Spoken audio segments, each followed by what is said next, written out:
no começo você arrisca muito, né? No começo Sim. o que aparece você faz, sem fazer muita conta, é mais no peito e na coragem, para você conseguir transportar. Mas a gente precisou da ajuda dos parceiros, né? Sim. Motoristas, clientes, fornecedores, familiares. Sem eles, a empresa não estaria mais ali. Nós carregamos de todos os estados para todos os estados. Na verdade, com o terceiro, você acaba conseguindo ter uma flexibilidade maior.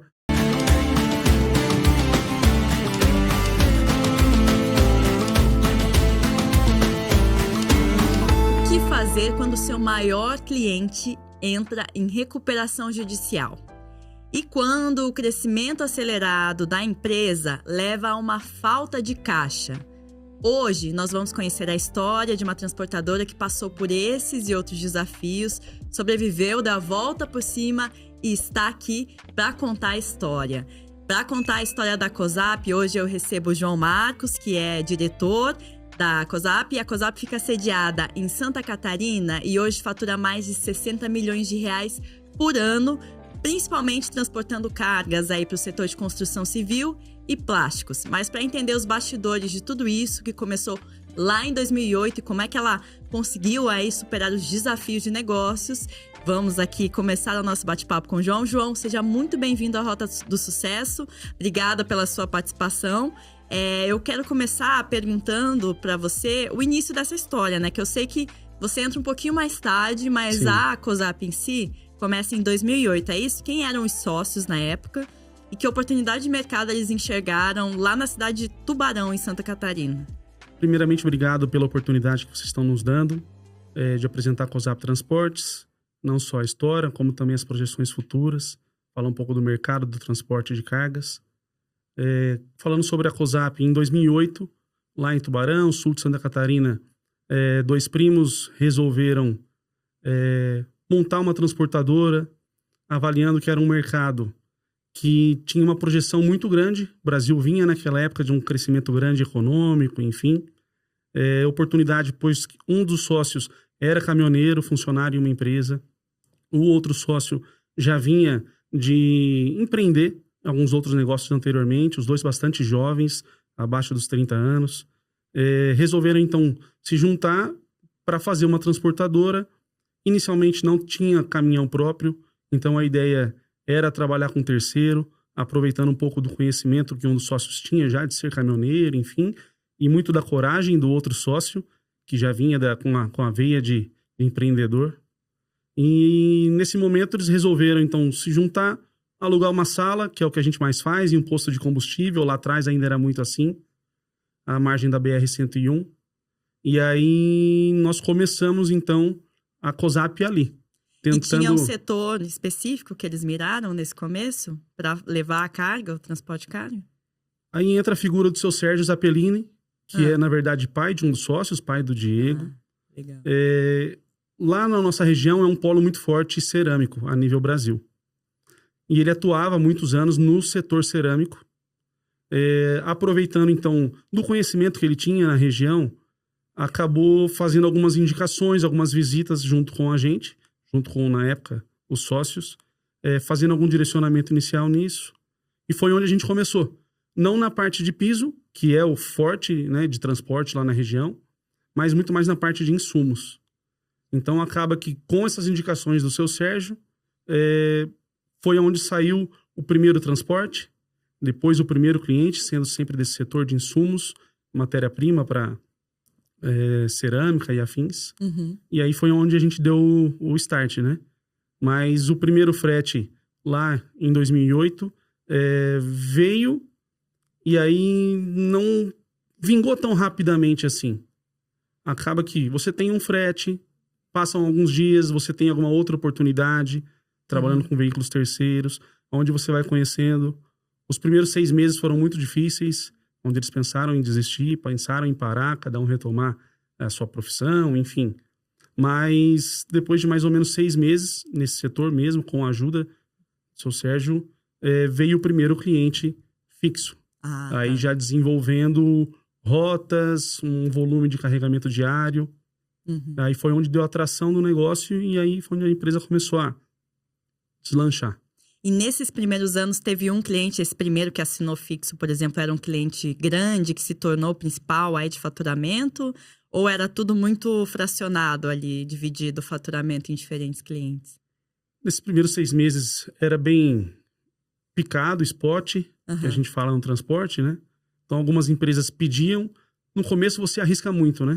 No começo o que aparece você faz, sem fazer muita conta, é mais no peito e na coragem, para você conseguir transportar e entrar no eixo. Mas a partir do primeiro cliente fixo, regionalmente era uma empresa com uma boa representatividade lá no setor. E aí ela já tinha um volume, a gente carregava mais ou menos, já depois de algum tempo, dentro dela, 5 cargas diárias somente com ela. Então, a partir do momento que você tem uma recorrência, sua cabeça muda, né? Você já tem a rotina, as coisas começam a caminhar, as coisas começam a dar certo. Fica mais tranquilo, né? Você não fica ali o tempo ocioso. Exato. Buscando cliente, caminhão e tentando achar as coisas. Pelo menos tem um fixo garantido ali. Exato. Na verdade, a gente sabe que são muito mais nãos do que sims, principalmente no início. E então, quando você já tem um cliente, você tem um trabalho para fazer todo dia, carregamento, você já se vê mais animado e isso a gente sabe que puxa tudo para cima, né? Sim, com certeza. E esse cliente ficou nos primeiros anos aí, 3, 4 anos, como é que foi? Sim, ficou bastante tempo com a gente. Bastante tempo. Mas nesse período, de 2008 a 2010, 2011, a empresa teve um crescimento bom, atingindo ali um faturamento mais ou menos R$500 mil por mês. Pensando numa empresa que eram, na verdade, 2 sócios e mais uma pessoa para emitir CTE, enfim, já era um número que era importante, né, para a época e para o tamanho que eles projetavam. Mas acabou diversificando um pouco, a gente também caiu com outros clientes do plástico. A região de Tubarão é um polo plástico muito forte, muitas indústrias na região. A gente acabou se direcionando também para isso, transportando carga fechada a nível Brasil. E também parte de máquinas, equipamentos agrícolas, foi onde entrou um grande cliente para nós nessa época, lá do Sul. E esse cliente deu para nossa época, um boom dentro da nossa empresa, né? A gente começou a carregar muito com eles e também alguns outros. Nós tínhamos, acho que uns 10 clientes, mais ou menos assim, recorrentes, ativos. Lógico que aparecem algumas outras cargas, algumas coisas que a gente vai tentando, faz um frete às vezes num cliente e não dá certo, não vinga a parceria. Mas fixo, na época, era mais ou menos uns 10. Mas esse cliente que eu falei que era do mercado de máquinas agrícolas, enfim, acabou jogando a gente um pouco para cima, né? Nesse momento. Exato. Só que eu imagino que tem um mais aí nessa história, né? Tem um mais. Eles, obviamente, a gente só tem a agradecer, são nossos parceiros até hoje. Mas naquela época, como você está começando, você, igual eu falei, tem muita coragem, você abraça o que vem sem pensar muito em alguns riscos. E tá certo, tem que fazer, senão você não tira do papel. Mas, ao mesmo tempo que a gente acabou crescendo muito com eles, houve uma concentração grande de faturamento em cima dessa empresa. E ali em 2012 eles entraram em recuperação judicial. E sem demonstrar muito sinal antes, para que a gente pudesse, de repente, desacelerar um pouco ou algo assim. Não veio tendo uma inadimplência grande, algo que mostrasse alguns sinais para que a gente pudesse se preocupar um pouco. E meio que da noite para o dia veio essa recuperação judicial. Na época nós tínhamos R$780 mil, que representava muito. Como eu falei, no faturamento 780 médio... mil para receber deles. A receber caso. Somente deles. E o faturamento médio era de 500 mil. Então, ali, 1 mês e meio de faturamento. A gente sabe que o transporte tem margens achatadas, tem prazos longos. Principalmente quem trabalha com um motorista terceiro, acaba pagando sempre mais à vista, porque o motorista tem o adiantamento dele. Mesmo com a frota, você tem que abastecer para o caminhão poder rodar. Nessa época, a gente já estava ali mais ou menos com 7 caminhões financiados, pagando, enfim, porque já tinha esse giro, né? Mas também tem o custo antes. Enfim, esses R$780 mil, depois de anos na renegociação da recuperação judicial, a gente acabou recebendo ele de forma parcelada, enfim. Não ficou inadimplência, mas naquele momento O baque foi muito grande, muito grande. A empresa não tinha caixa, né? Para poder suportar aquilo naquele momento. Também empresa começando, enfim, a gente não tinha muitas linhas de crédito para poder, de repente, socorrer uma tomada de crédito rápida com o banco, enfim. E aí foi onde a gente teve a primeira dificuldade financeira, provavelmente a maior até então. Tiveram outras situações, mas a maior, provavelmente, e onde a gente acabou precisando muito da parceria de todo mundo que estava envolvido, né? Uhum. Como é que faz nesse momento? Qual foi o passo que os sócios tomaram, né? Assim, tem um rombo no caixa e tem que pagar as pessoas. Sim. E aí? No primeiro momento, tem que parar, analisar tudo, ver o que dá para fazer no sentido de onde a gente vai captar mais valores para poder arcar com isso. Chamar todo mundo para conversar, para poder também renegociar. Então, fornecedores, postos de combustíveis, mecânicas, enfim, também eram muito regional, era ali da cidade e tudo mais. A COSAP já tinha um bom nome na região, como bom pagador, como uma empresa já em crescimento. Então, o pessoal também apostava que foi uma dificuldade momentânea, que provavelmente a gente conseguiria dar a volta, e é onde acabou que as coisas foram se clareando um pouco. Entrou também a figura... A família foi muito importante. Eu falei do pontapé inicial, o seu Sérgio Zappellini ajudando a gente na parte de clientes, enfim. Também nesse momento entrou a família, alguns familiares ajudaram financeiramente, o sócio ele sempre conta, ele pegou o único carro que ele tinha na época, valia 45 mil na época, enfim, refinanciou inteiro para poder injetar na empresa e pagar. E também entraram os motoristas, foram muito parceiros, sem eles a gente não teria conseguido, os motoristas terceiros. Uhum. Porque nós temos o adiantamento e o saldo. Muito motorista com saldo para receber. E a gente não tinha de onde tirar. Porque o que acontece? Quando vem a recuperação judicial, na época usava-se muito cheque, enfim, ou troca de duplicata, antecipação de recebíveis. Os bancos vêm e eles trancam, né? O cheque volta, antecipação de recebíveis. Como o cliente não paga o boleto, vamos supor, o banco já vem travando. Uhum. E a gente não tinha linha de crédito, não tinha o que fazer. Então, foi renegociando com motoristas. Muitos faziam assim, eu continuo carregando com vocês, por isso eu confio, né, na empresa, e vocês vão me pagando, que tem 500 a mais em cada frete, e enfim, alguns meses vai quitando. Lógico que alguns não conseguiam, a gente tinha que se virar, mas muitos fizeram isso e continuaram parceiros nossos ao longo de anos. Tem 2 clientes em específico que até cito o nome deles sem problema, são nossos parceiros até hoje, que é a GDM Plásticos e a Plazon, ambas do mesmo grupo, nos ajudaram muito na época. Nós transportávamos com eles.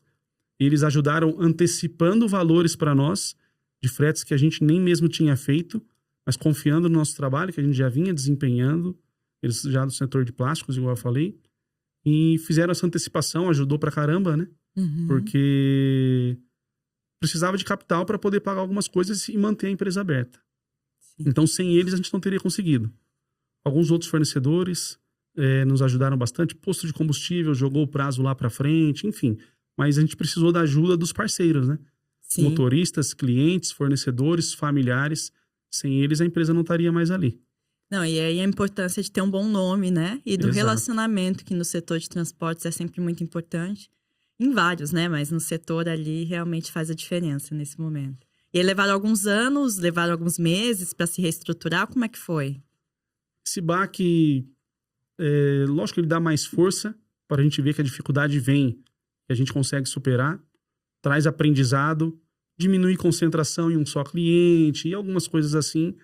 Mas ao mesmo tempo ele trouxe um pouco de receio nos sócios. Até que ponto essa coragem toda nossa de vem alguma coisa, a gente pega e vamos botar para rodar, é tão seguro assim? Será que não é melhor a gente crescer um pouco de uma forma mais segura? Então desacelera um pouco o crescimento. Enfim, teve que renegociar caminhões, eu falei que a gente tinha 7. O que está quitado, você tenta vender para fazer capital, enfim. E assim foi. Nesse período ali de 2012 até mais ou menos 2015, já foi ficou um pouco anestesiado, a gente fala, né? Foi um período que foi um crescimento mais com o pé no chão, tentando colocar um pouco mais de frota.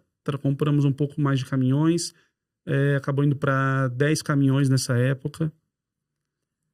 uma coisa que nós fazíamos bastante antes, que era com o terceiro, até pela necessidade, por ter menos frota, você tem que trabalhar com mais terceiros, mas esse período acabou concentrando mais nesses veículos da frota, reduziu um pouco o percentual de terceiros e acabou desenvolvendo mais clientes, dando uma pulverizada, mas diminuiu um pouco o faturamento. Então, esse aprendizado que eu falei, de diversificar mais, concentrar menos e pegar algumas operações que fossem mais saudáveis, foi o que foi feito nesse período.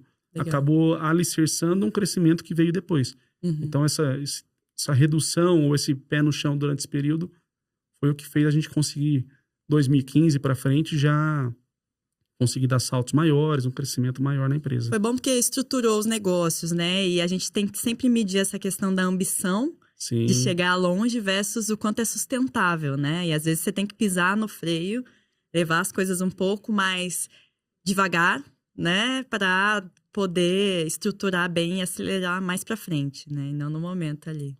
Com certeza. E aí você foi para a COSAP para profissionalizar a empresa. O que isso significa na prática, né? O que é essa profissionalização em termos práticos aí, de mudar na empresa? Na época, 2015, eu brinco que a gente estava na época do papel e da caneta dentro da empresa. Na verdade, é uma forma da gente exemplificar alguns controles que nós tínhamos realmente, que às vezes é no papel, na caneta, ou muito mais de cabeça, algumas tomadas de decisões, números, que a gente imagina que mas na verdade quando a gente planilha isso, vamos dizer assim, ou hoje na COSAP a gente joga dentro de um BI, você vê que não é necessariamente aquilo. Então, na verdade, eu falo, era muito achismo, porque você não tem os números claros, enfim. E o transporte é um setor que tinha um bastante atraso tecnológico, ainda tem, mas vem correndo atrás. E isso não era muito diferente na COSAP. Vem um pouco de encontro com o que você falou. Qual é o tamanho da nossa ambição? Onde a gente enxerga que a gente pode chegar? Então, quando você é menor, você acha que quando você faturar 1 milhão, você está muito grande. Uhum. Aí você chega no 1 milhão e você vê que, na verdade, tem muita margem para crescimento. Então, assim, onde você quer chegar? E isso é revisitado todo ano, né? Onde nós queremos chegar. Mas, na época, a visão era um pouco de que se eu tivesse 20 caminhões, vamos supor, e faturasse 2 milhões, a gente já era uma empresa grande. Na verdade, hoje a gente vê quão pequena a gente era e a gente ainda é perto do que a gente espera chegar. A empresa tinha algum problema também sobre a questão da margem de lucro, né? Sobre o que dava certo, o que não dava? Porque a gente recebe algumas empresas do setor de transportes aqui que falavam, olha, a gente crescia muito faturamento, mas na verdade, quando vai analisar e planilhar os números, via que o lucro em si estava estacionado, estagnado. Sim. Tinha isso também lá? Tinha. Na verdade, isso a gente tem que tentar levar de forma online hoje, porque mesmo hoje em dia você pode cair numa armadilha assim, de ter volume, achar que aquilo está tendo retorno. Às vezes você tem uma margem, mas uma margem muito mais achatada do que outras operações, e você está direcionando tempo, dinheiro, os funcionários para uma operação que não é tão saudável assim. Na época tínhamos mais, foi onde a gente veio, na época, muito mais com planilhas em Excel ou coisas assim, trazendo números, tentando trazer número em tempo real para poder avaliar. Olha, nada melhor do que tentativa e erro, né? Então, pega um cliente, faz uma análise mínima, tenta operar da melhor forma possível e aí você vê. Deu certo? Deu. Não deu certo? Aperta a mão, obrigado pela parceria, mas não deu certo. E isso foi o que aconteceu com a gente. Nós fomos melhorando as margens, que são muito apertadas no setor, melhorando produtividade, mas nesse período a gente teve, com essa profissionalização, nós tivemos um crescimento um pouco mais acelerado do que a gente suportava para a época. E aí vem outro problema ali aí financeiro. Veio um outro problema financeiro para nós. Nós já estávamos mais ou menos com, acho que uns 25, 30 clientes, ali por meados de 2016, quando nós tivemos a inadimplência de 2 clientes, que também são clientes nossos até hoje. Foram inadimplências pontuais, coisas assim, 30 dias, por causa de algum momento. Mas nós tivemos um crescimento de mais de 50% de um mês para o outro. É aquilo que eu te falei. Quando você é relativamente pequeno, você dá um salto de 50% é fácil. E para quem tem que bancar motorista à vista, que era o nosso caso, como terceiro, esse crescimento de 50% ou mais de um mês para o outro foi aonde trancou nosso caixa e a gente teve a dificuldade. Fluxo de caixa ali, não tinha dinheiro para pagar. Fluxo de caixa. E como você geralmente tem um crescimento, igual eu falei, de 2012 a 2015, nós tivemos mais gradativo, nós não tínhamos linhas de crédito, muitas parcerias com o banco, tínhamos conta em banco, algumas linhas, mas eram linhas mais baixas, enfim. Foi onde a gente viu que estruturalmente nossa parte financeira estava frágil, né? Nós tivemos essa dificuldade, corre aqui, corre ali, chama o gerente do banco, negocia alguma coisa, enfim. Foram alguns meses com alguma dificuldade, tirando um pouco o pé do acelerador, para falar, olha, se a gente saltar de novo mais 50% e dava, porque nessa época nós já tínhamos feito algumas contratações, aumento de quadro, e principalmente focado em vendas. E aí vendedor entrou, vendedor quer sair, vender e tá certo. A gente não tem como ficar segurando. Pô, você me colocou aqui para eu vender, me deixa vender, modo de dizer é isso. E aí colocando mais vendedores, enfim, esse crescimento veio essa dificuldade financeira. Em alguns meses a gente teve que desacelerar um pouco, mas depois melhorando essas estruturas de crédito, essas parcerias com o banco e outras coisas mais, e avaliando que caixa é sempre importantíssimo, a gente acabou conseguindo passar por isso e mais um aprendizado, né? Um aprendizado para que o crescimento ele tem que ser gradativo, sustentável, para que a gente não dê um passo maior que a perna, né? E a partir daí, aprender essa lição e incorporaram ela aos negócios. Com certeza. E nesse período vocês também tiveram a chegada de um novo sócio, é isso? Quando Sim. que foi? Como é que foi mais ou menos essa história? Ali, final de, eu acho que 2019 para 2020, um dos sócios, que é o Bruno, irmão do Diego, que era um sócio fundador, veio para a empresa. O outro sócio acabou se desligando, se direcionando para novos negócios, enfim. Com a chegada desse novo sócio, nós tivemos ali bastante força de trabalho, uma injeção de ânimo que vem com pessoas novas. Quanto mais um diretor novo, enfim, vem puxando a gente para frente, né? E a partir desse momento, realmente a gente conseguiu dar um salto significativo de faturamento, de número de clientes, diversificação de segmentos de atuação. Nós, nesse período, pouco antes de 2020, fizemos todo o processo para poder transportar produtos químicos, que são algumas licenças, alguns processos que têm que ser feitos. Antes nós não transportávamos, acabou sendo mais uma opção de cargas e empresas que nós poderíamos trabalhar. A diversificação não só no químico, mas em muitas outras frentes de negócios. Outra atuação em outros estados. Então, aumentando também, eu brinco sempre que a nossa região, de tanto a gente bater, era um gramado verdinho, ele seca, fica bem ralinho. E a gente tem que ir para outro lugar. Mas dali um tempo é cíclico. Ele já volta, porque novas empresas surgem, empresas que não deu certo o primeiro contato, elas crescem e também nos procuram, a gente procura depois de alguns anos e melhora. Mas nessa baixa de quando a gente já meio que esgotou a nossa região, vem a oportunidade de pensar, nós temos que expandir. Então a gente começa a subir para o norte do estado de Santa Catarina, que é a região de Itajaí, Joinville, chegando a Curitiba e São Paulo. Foi onde a gente chegou. E essa foi um pensamento estratégico ali? Ou vinham clientes pedir para essa expansão acontecer para essas regiões, né? Como é que foi? Na verdade, foi mais estratégico do que um pedido de clientes em si. Como nós atuávamos bastante regionalizado, com empresas grandes, mas empresas grandes regionalmente, por mais que elas tenham algumas filiais, a maioria acaba tendo filial no Nordeste por questão de distribuição. Então, nós já tínhamos muito carregamento para o Nordeste, então você pensa em algo lá. Mas, na verdade, a gente começou a pensar que alguns estados são muito fortes, como São Paulo, Paraná, Minas Gerais. E o nosso direcionamento foi indo para onde? Nós precisamos ter veículos terceiros disponíveis, porque a nossa força de crescimento, nosso vetor de crescimento é em cima de veículos terceiros. Então, tem regiões um pouco mais remotas ou que tem menos disponibilidade de veículos. Para nós seria difícil atuar lá, abrir novos clientes. Alguns eixos principais de rodovias. Nós estamos na 101, que corta o Brasil. Então, a gente teve que pensar também a posição estratégica para as nossas filiais. Nós abrimos algumas filiais, já um pouco mais recente. E atuar em mercados que nós já sabíamos fazer. Então, plástico. Vamos para São Paulo? Vamos. Vamos primeiro bater no que a gente já sabe fazer. Plásticos e afins. Lá na região, nós atuávamos em algumas empresas de construção civil. Embarcadores de esquadrias e outras coisas mais.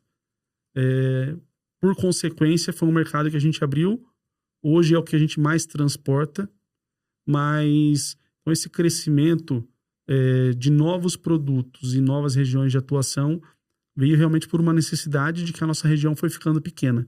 Isso é um bom sinal. É um bom sinal, exatamente, né? Se no começo vocês imaginavam, né, um tamanho aqui estava bom, de repente vocês têm que ir para novas regiões procurar clientes, aí é realmente um bom sinal. E hoje você considera que o principal diferencial de vocês, o que ajudou nessa expansão fora do estado, da região ali, foi essa questão de ser muito especializado em alguns segmentos? Ou o que ajudou um atendimento? O que foi aí que contribuiu e que vem contribuindo como diferencial de vocês? Hoje nós temos mais de 100 clientes espalhados no Brasil. Filial no interior de São Paulo, em Rio Claro. Filial em Betim, Minas Gerais, ao lado de Belo Horizonte. Filial em Curitiba, no Paraná. São filiais comerciais. Nós não trabalhamos com galpão, depósito para descer mercadoria e afins. O nosso transporte ele é ponto a ponto. Então, eu carrego no embarcador e entrego no cliente dele. Não necessariamente uma coleta e uma entrega que a gente fala. A maioria dos nossos transportes são com múltiplas entregas. De uns 15 anos para cá, a gente nota uma diferença que antigamente um cliente comprava uma carreta por mês daquele produto. Então você ia lá com uma carreta inteira, você fazia a entrega do produto. Já de algum tempo eles não querem mais isso, porque é estoque parado, obsolência do produto, dinheiro parado, espaço físico, enfim. Hoje eles querem receber uma vez por semana 25% de uma carreta. Então acaba que no nosso setor de cargas fechadas, acabou tendo o que a gente chama de roteirização. Que é você carrega em um local e você sai fazendo múltiplas entregas Brasil afora. Então nós temos clientes, por exemplo, que a gente carrega ali no norte do estado de Santa Catarina e fazemos em São Paulo 30 entregas às vezes. Pegando um cliente que a gente tem entregas. Outras são 2, 3. Tem clientes que a gente começa a entregar em Minas Gerais, faz Bahia e vai subindo no Nordeste com 15 entregas, vai descarregando, enfim. Isso acabou sendo um diferencial para nós. Empresas que têm ali muito mais caminhões do que nós, enfim, tamanho maior, elas acabam se direcionando muito para uma coleta, uma entrega, um nível de dificuldade não tão grande na operação. E nós acabamos nos especializando em fazer múltiplas entregas também, muito uma coleta, uma entrega, mas muito de uma coleta, 3, 5, 7, 10 entregas, igual eu falei. Isso gerou para nós uma flexibilidade bastante grande. Eu acho que uma das características principais da COSAP é a flexibilidade, no sentido de, como eu falei, 100 e tantos clientes. A gente falou aqui de plástico, de construção civil, de produtos químicos. São 3 segmentos que a gente atua. Mas a gente transporta bebidas, alimentos, outros produtos de outras áreas totalmente diferentes. Muita coisa, máquinas e equipamentos, enfim. Essa flexibilidade de carregar múltiplos tipos de produto, de não definir uma região de atuação específica. Muita transportadora fala, eu faço São Paulo, Rio e Sudeste. Beleza. Eu costumo sempre falar, quando eu vou numa visita em algum novo cliente, enfim, nós carregamos de todos os estados para todos os estados. Na verdade, com o terceiro, você acaba conseguindo ter uma flexibilidade maior nesse sentido. Então, essa flexibilidade de carregar onde você precisar, eu arrumo um caminhão. Sim. Né? Com ferramentas, igual a Fretebras, por exemplo, facilitou muito isso para nós. A tecnologia, a internet, essa virada de uns 10 anos para cá que o setor teve, facilitou muito. Antigamente, nós tínhamos que ter uma sala comercial em cada posto que nós tínhamos cliente.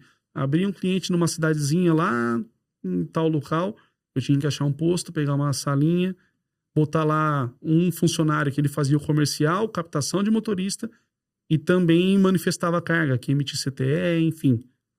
Hoje não precisa mais disso. Nós temos filiais comerciais. A nossa equipe de faturamento é toda interna. Toda a nossa equipe é na matriz. Equipe de saque que nós temos, matriz. Equipe toda comercial e operacional, matriz. Faturamento financeiro, tudo centralizado. Isso com a internet, com ferramentas, a gente conseguiu fazer. Antigamente não. Era máquina de escrever, a nota fiscal vinha, você tinha que ter a nota em mãos, então o motorista tinha que passar no seu local, conversar com você. Hoje, o motorista está a 3.000 quilômetros de você, ele te manda, a nota vem por e-mail, você manda uma foto para ele ou por WhatsApp, ele imprime onde estiver. Facilitou essa expansão com custo bem menor, não precisando ter filiais Brasil afora, filiais com funcionários no sentido de ter alguém fixo ali. Você tem filial e tem alguém comercial fazendo vendas para você, atendimento regional, mas não precisa ter essa base operacional de fato. Isso facilitou muito. Ajuda muito, né? E aproveitando que a gente está falando dessa questão tecnológica, a gente está em um momento em que se discute novas tecnologias o tempo todo, e hoje a gente fala muito de inteligência artificial. Você acredita que a inteligência artificial vai mudar ou já está mudando o setor de transportes? Tem exemplos? Como é que você vê essa e outras tecnologias, né, hoje no mercado? Nós somos um setor, não falando especificamente da COSAP, que nesse aspecto ainda está um pouco para trás. Tem muitas empresas grandes que hoje utilizam várias ferramentas de roteirização, e, enfim, para múltiplas entregas e tudo mais. Nós também utilizamos algumas, mas é um setor que ficou um tanto quanto para trás. É onde a COSAP que agora, nesse ano principalmente, dá um foco principal. Nós, já há algum tempo, colocamos alguns softwares para uso interno, colocamos um software de BI para tomada de decisão mais rápido. Então, em 2 cliques, às vezes, você tem a informação de qual é o seu cliente nesse momento, qual é o seu principal cliente, qual a melhor margem, como é que está o faturamento, qual vendedor vendeu tanto agora, qual a margem de lucro daquela operação.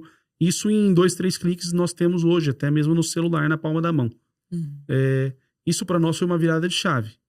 Agora nós estamos, por exemplo, com a implantação de um sistema de torre de controle. Nós temos o nosso saque / torre de controle. Agora, o termo torre de controle veio muito forte no transporte, pegando um pouco da aviação civil, né?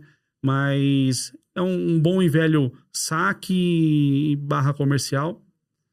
Nós temos esse setor já há uns 5 anos na nossa empresa. Mas um pouco mais na unha, a gente fala. Chama no WhatsApp, usa uma ferramenta para envio em massa de mensagem para os motoristas que estão rodando, para saber posicionamento, enfim.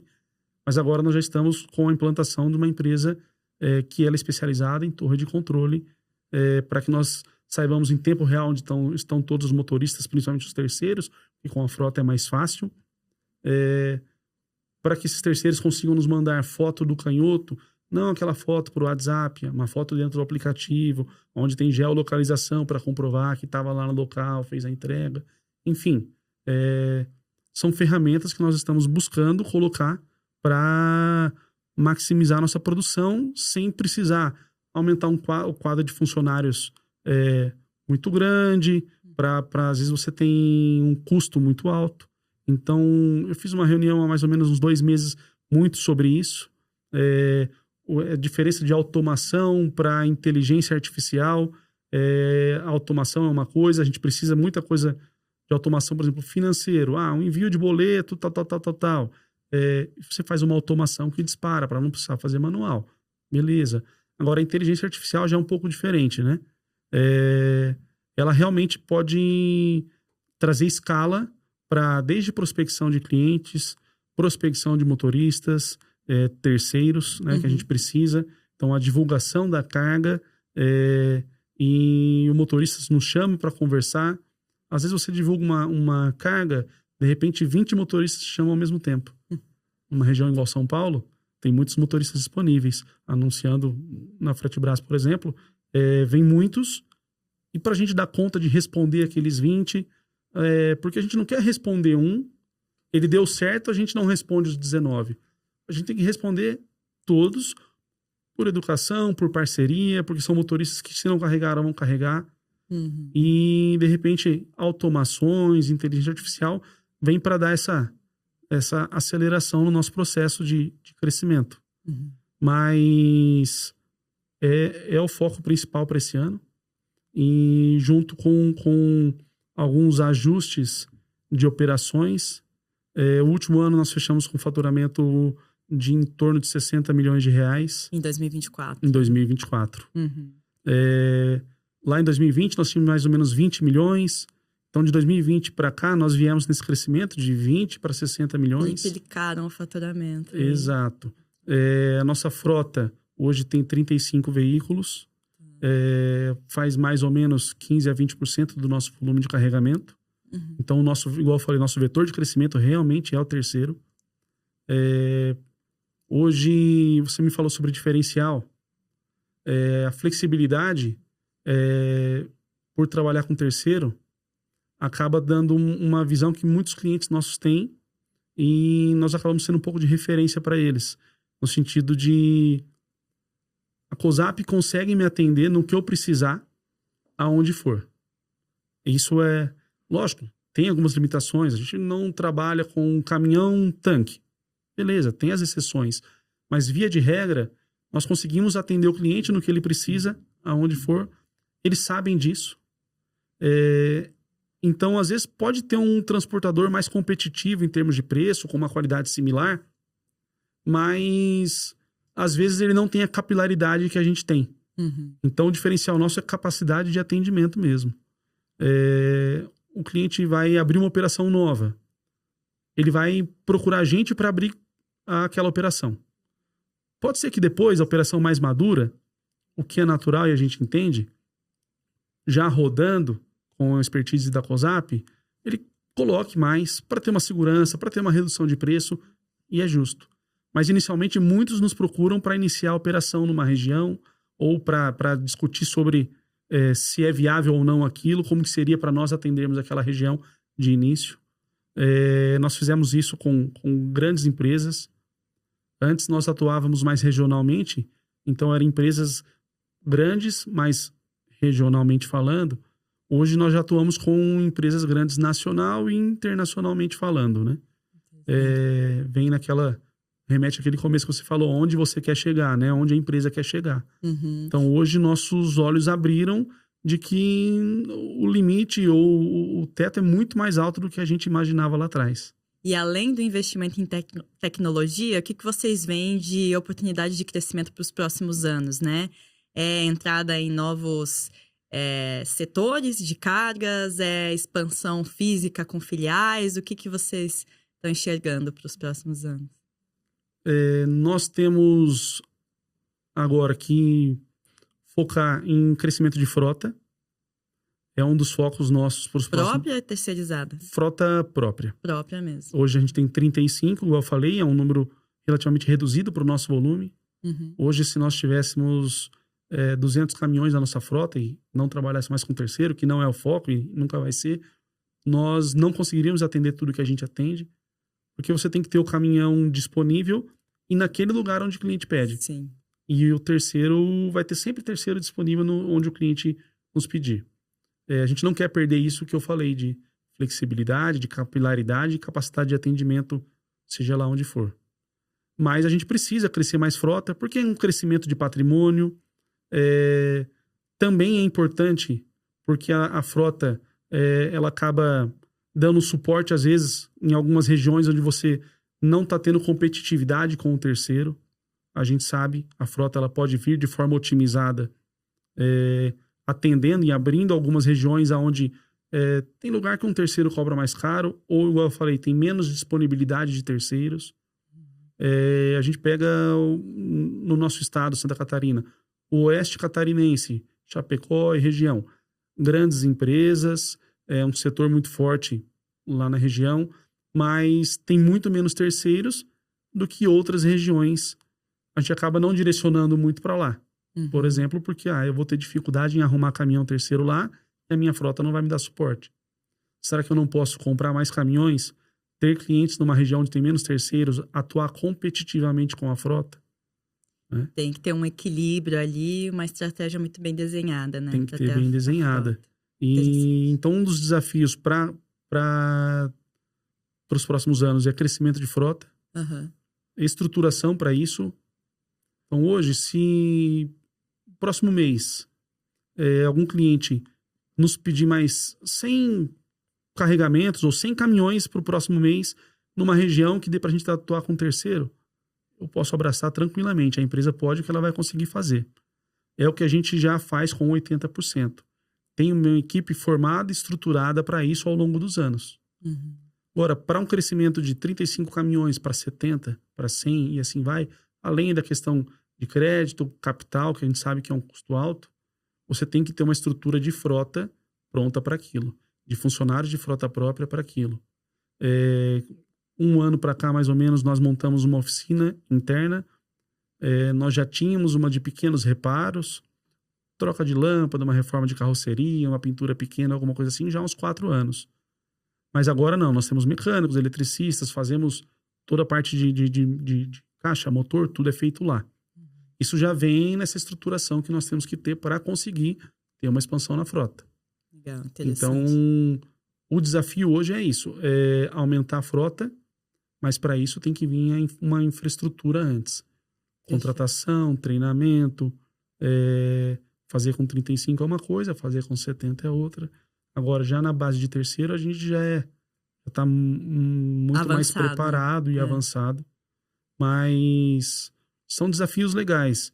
Como oportunidade, o crescimento da frota é um desafio por obviedade. Mas como uma oportunidade de negócio para nós, muitos clientes, eu acho que talvez 80% ou mais, têm oportunidade em fracionado ou pequenos volumes. Muitos nos pedem galpão em alguns pontos, depósito para descer mercadoria, para fazer. Nos pedem porque eles falam assim, se vocês fizerem isso, igual vocês fazem transporte fechado, a carga lotação, nós vamos ficar tranquilo e a gente vai passar isso para vocês, com certeza, superações. Então, são segmentos que a gente pode se direcionar. Passa por conversas, mas é algo que a gente pensa que pode dar certo para o futuro. Nós já temos portas abertas, né? Você começar algo do zero é uma coisa, a gente já começa com o principal, o mais difícil, que é o cliente, que são as oportunidades.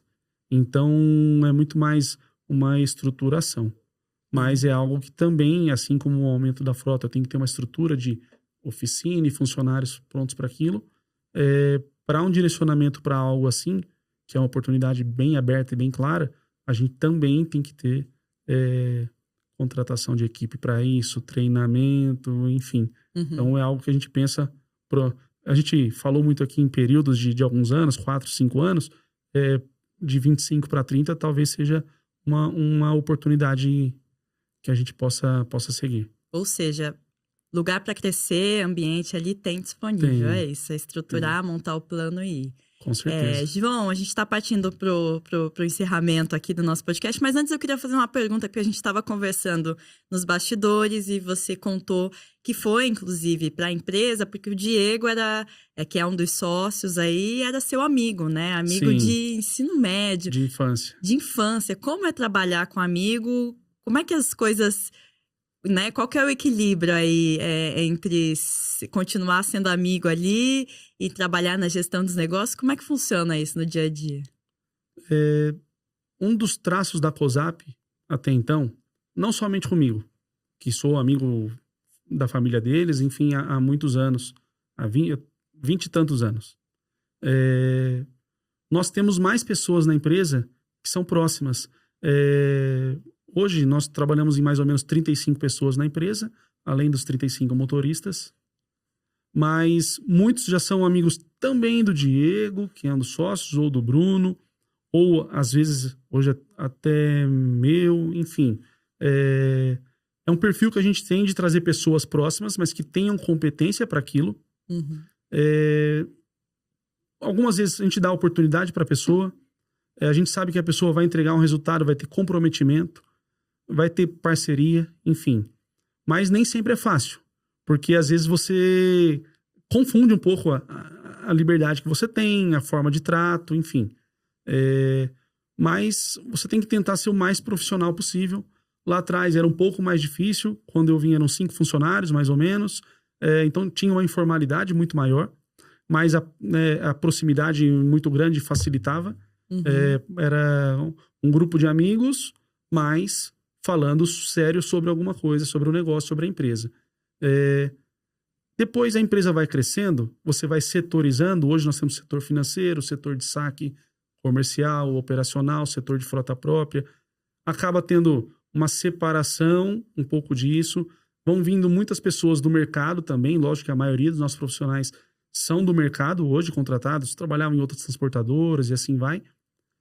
Acaba que isso vai diluindo um pouco. Aquela informalidade que a gente tinha, tanto para o lado bom quanto para o lado ruim, que às vezes atrapalha também, vai reduzindo, né? Uma coisa é quando estávamos, eu e mais 2 pessoas que eu conheço há muitos anos numa sala. Eu posso falar extremamente informal. Hoje, com vários funcionários juntos, com bastante gente, nós já temos que ter uma forma de comunicação diferente, mais assertiva. E aí deixa os momentos de descontração para... Momentos de descontração para quando dá. Para churrasco, exato. Assim. Nós temos hoje um refeitório próprio, com alimentação para todos os funcionários. Ali é meio que a hora da descompressão, a hora o pessoal já chega, já brinca, já junta todo mundo, que aí são 30 e tantas pessoas. Os motoristas sempre estão em casa, estão almoçando ali com a gente. A gente aproveita aquele horário ali para descontrair, para brincar e conseguir levar de forma mais leve. Mas no dia a dia, acho que não tem muito segredo. A gente tem que ter ideia de como que funcionam as coisas, cada um com a sua responsabilidade. Hoje a gente divide um pouco mais a empresa em 3, então tem os 2 sócios, cada um cuida mais de uma área, eu cuido mais da área comercial, então a gente divide um pouco as frentes, mas historicamente, pela liberdade de amizade e também pelo tamanho da empresa ainda, a gente acaba se ajudando, atuando todo mundo em todas, conversando muito sobre o negócio. Não é separado a gestão, mas no dia a dia acaba que... E a amizade ajuda, né? Tem que atuar nas 11. Ajuda. Você pode conversar fora de hora. Quando você se encontra fora para alguma coisa, não tem como fugir. O assunto acaba sendo sempre a empresa. Mas é um desafio bastante legal. Particularmente, eu só tenho a agradecer a oportunidade que me foi dada, né? Mas nós temos também o seu Sérgio atuando hoje junto com a gente, muito mais como um conselheiro. Ah, é? Porque a gente brinca, um bando de moleque jovem ali, 30 e tantos anos, um pé muito mais no acelerador e às vezes é importante a gente ter o auxílio dele, já com mais experiência, dando ali alguns conselhos no dia a dia. Mas é um desafio muito legal. Nós projetamos aí para os próximos anos um crescimento ainda maior do que nós tivemos agora. Do que o triplicar aí que vocês tiveram em 4 anos. Aí. Com certeza. Interessante. João, muito obrigada pela sua participação. Foi um prazer recebê-lo aqui no Rota do Sucesso. Tá certo. Eu que agradeço a oportunidade. Agradeço em nome da COSAP Transportes, poder falar um pouco sobre a história, poder falar um pouco sobre o setor e deixar que a gente está sempre disponível. Queria deixar também um contato nosso para quem assistia o podcast, às vezes quer conhecer um pouco a COSAP, tanto para firmar parceria ou para trabalhar conosco. Enfim, nós temos o nosso site, que é www.cosap.com.br. Também Instagram com COSAP Transportes, @COSAP Transportes. Lá tem nossos contatos, WhatsApp, telefone, e-mails, enfim. O que precisarem, a gente está à disposição. Muito bom, deu para ver que você é do comercial mesmo, é isso. Fica Tem que nessa vender, parte, tem que vender o peixe. Tá certo, obrigada Tá certo? novamente. Parabéns pela trajetória. Para você que nos acompanhou até aqui, muito obrigada pela sua audiência. Se você está nos assistindo pelo YouTube, não esquece de se inscrever no canal para não perder os próximos episódios. E se está nos acompanhando pelo Spotify, já também segue o podcast aí, se inscreve para não perder e acompanhar tudo que a gente produz por aqui. Eu te vejo no próximo Rota do Sucesso. Até lá!